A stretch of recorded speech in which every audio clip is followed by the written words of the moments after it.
Hello viewers, আপনাদের সবাইকে স্বাগতম জানাচ্ছি এই ভিডিওটিতে। আশা করি আপনারা সবাই ভালো আছেন।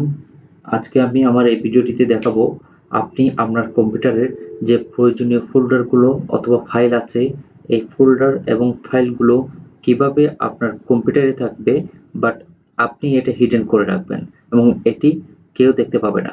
তো চলুন শুরু করি। নরমালি আমরা কোনো ফাইল হিডেন করতে গেলে যেমন এই ফটোস ফোল্ডারটি আমি হিডেন করতে চাচ্ছি, এখানে রাইট বাটন ক্লিক করে প্রপার্টিসে গিয়ে এই হিডেন অপশনে ওকে দিলাম, এখানে ওকে। এভাবে আমরা হিডেন করে থাকি।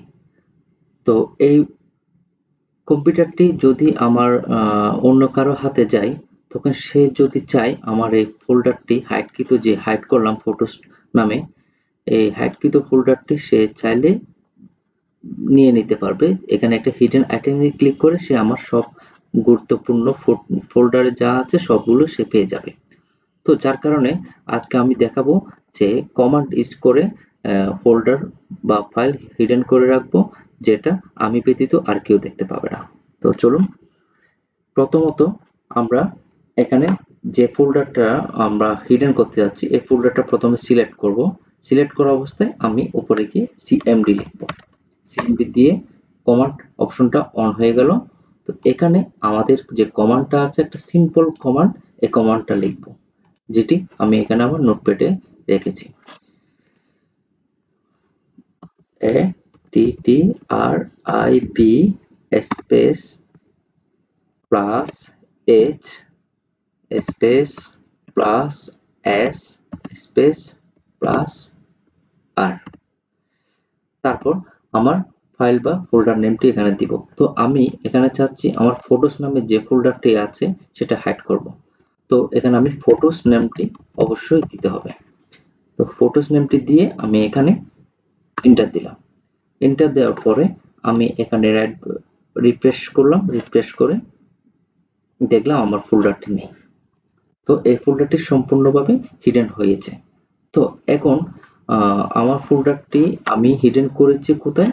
আমার ডি ড্রাইভে, এই অপশনটাতে। তো এখানে আমার একটা জিনিস মনে রাখতে হবে যে আমি আমার ফোল্ডারটি কোন জায়গায় হিডেন করেছি এবং আমার ফোল্ডারের নেমটা কি ছিল। তো আমি আমার ফোল্ডারটি হিডেন করেছি ডি ড্রাইভে এবং আমার ফোল্ডার নেম ছিল ফটোস। সো এখন আমার যে হিডেনকৃত যে ফোল্ডারটি আছে সেটা আমি ওপেন করে দেখব। তার জন্য সেম আমার যে কমান্ডটা ছিল সেখানে গিয়ে আমার নোটপ্যাড থেকে নিচের যে কমান্ডটা আছে সেটা অ্যাপ্লাই করব।